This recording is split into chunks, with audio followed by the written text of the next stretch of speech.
What's up guys, how y'all doing? Welcome to another video. So today we're talking about the Canon 7D Mark II. Been a lot of talk lately, including on this channel, all about the new Canon R7.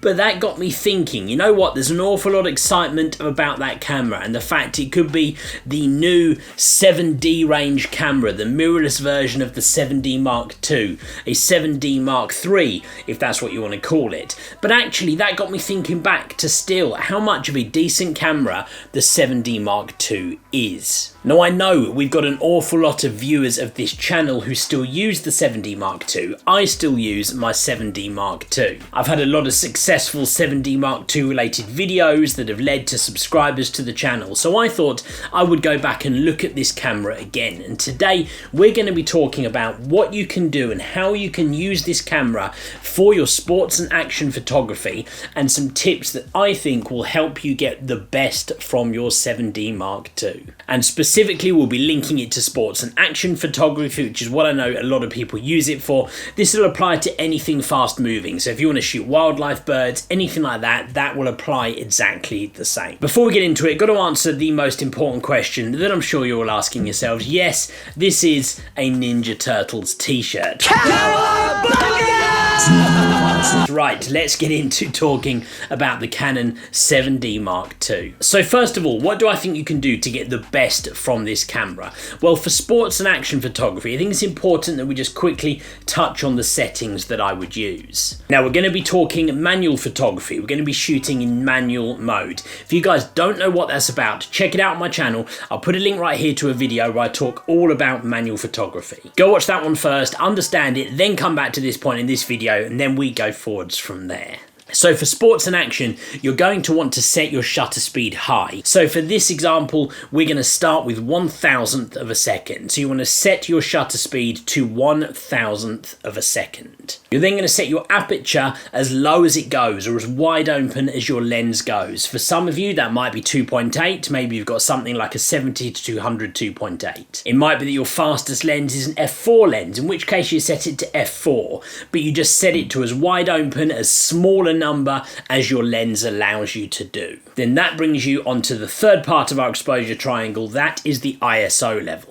Now, a lot of people in this scenario, and with a lot of cameras, with my 1DX for example, I would set my ISO to auto. But in order for you to get the best from your 7D Mark II, I don't recommend using auto ISO. That's because on some higher ISO settings, the 7D Mark II does struggle a little bit and you do start to get higher levels of noise. Now, I've always been an advocate that is nowhere near as bad as some people will have you believe, and I happily use my 7D Mark II up to ISO 6400, even 8000 if I need to. But beyond that, it does start to struggle, and the risk if you're using auto ISO that it might start to jump out with those 10,000, 16,000 numbers, and then your images will get a little bit grainy. That's why I recommend setting your ISO. Of course, you will need to set it to whatever setting it is after you've set your 1,000th of a second and your aperture as wide open as you can. That might mean that you need a higher ISO level. You might need it up to that 6400 level if you're shooting in lower light.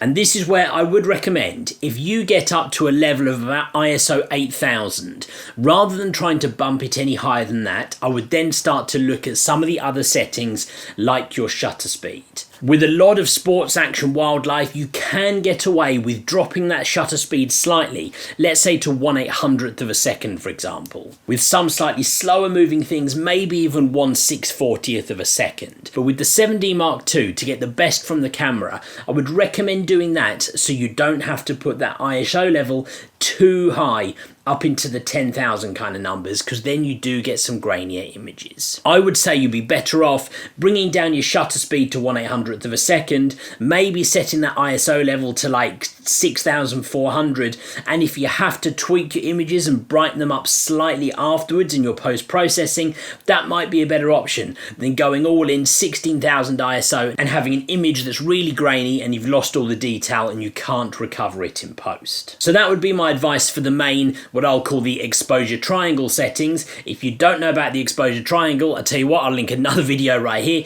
You can go and learn all about it. So let's look at some of the other things you can do to get the best from your 7D Mark II. Now for sports and action, you've got all different drive modes within the camera. You definitely want to set it to the high speed setting so that you're shooting multiple frames per second. If you hold down the shutter button, it will fire off continuous frames. That's going to enable you to capture the peak action of like sports or wildlife or something that's moving fast. You definitely want to be shooting in high speed mode when you're shooting sports and action. The speed of the 7D Mark II is fantastic. You can really keep up with that, and I highly recommend it. If you combine that with shooting in AI servo mode focus, so you're continuously tracking through the course of those bursts of frames, that's going to enable you to get the best from your camera. AI servo mode combined with high speed shooting, multiple frames per second, that's going to enable you to capture that peak movement of something that is moving fast, sports or action. That is what I would recommend to do with your 7D Mark II. Moving on from there, let's look at white balance. Now the 7D Mark II, I think,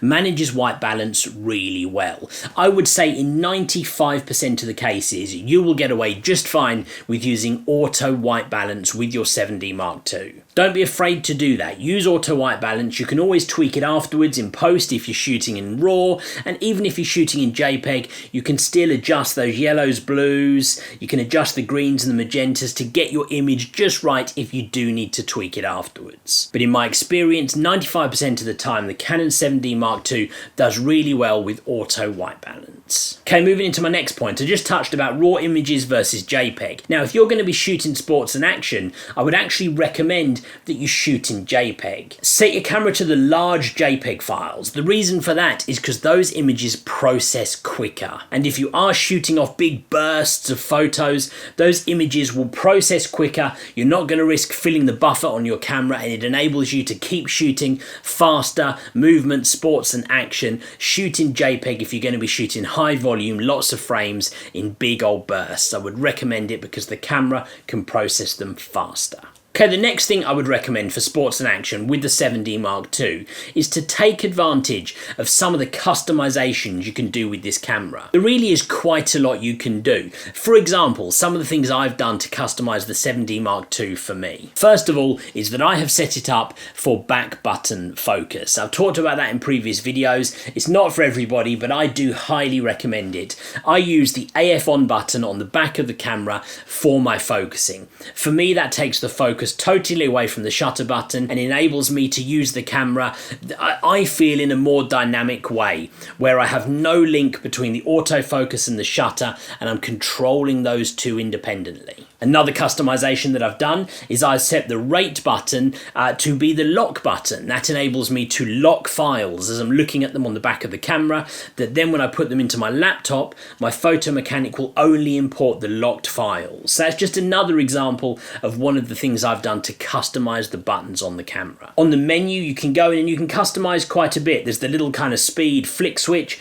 and other bits on the back there. So look into that. You can customize the buttons to work the best for you, especially when you're working quickly with sports and action. Now moving on to my last point, I guess, with this, but something which we're taught a little bit on this channel, but not necessarily a huge amount, and that's about using the right type of lenses for your 7D Mark II. Now when I say that, there is always a desire in photography, especially with Canon shooters like myself, that you want to be aiming for those red ring lenses, the L series lenses. And yeah, those lenses are fantastic and they're part of that L series range for a reason.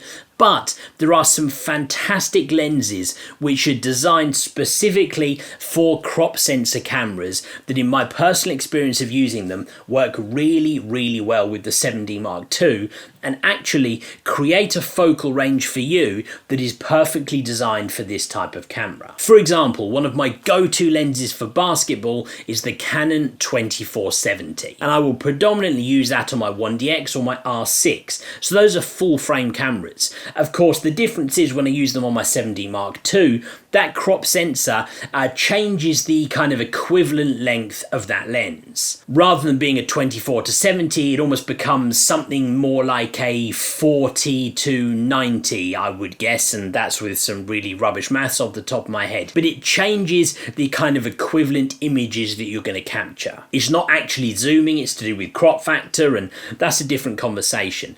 But Canon do an EFS lens, a 17 to 55mm.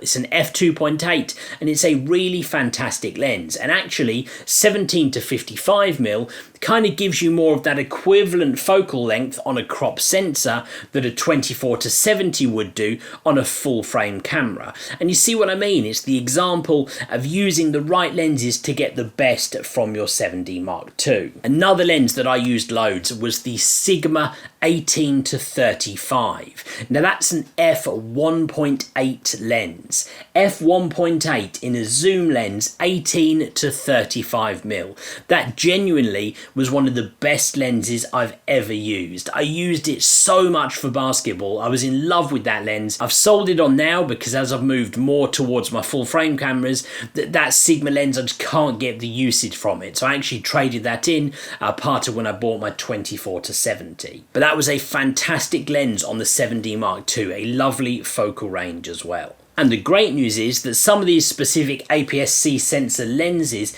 actually often work out a little bit cheaper than their full frame counterparts. And so that can be a benefit as well.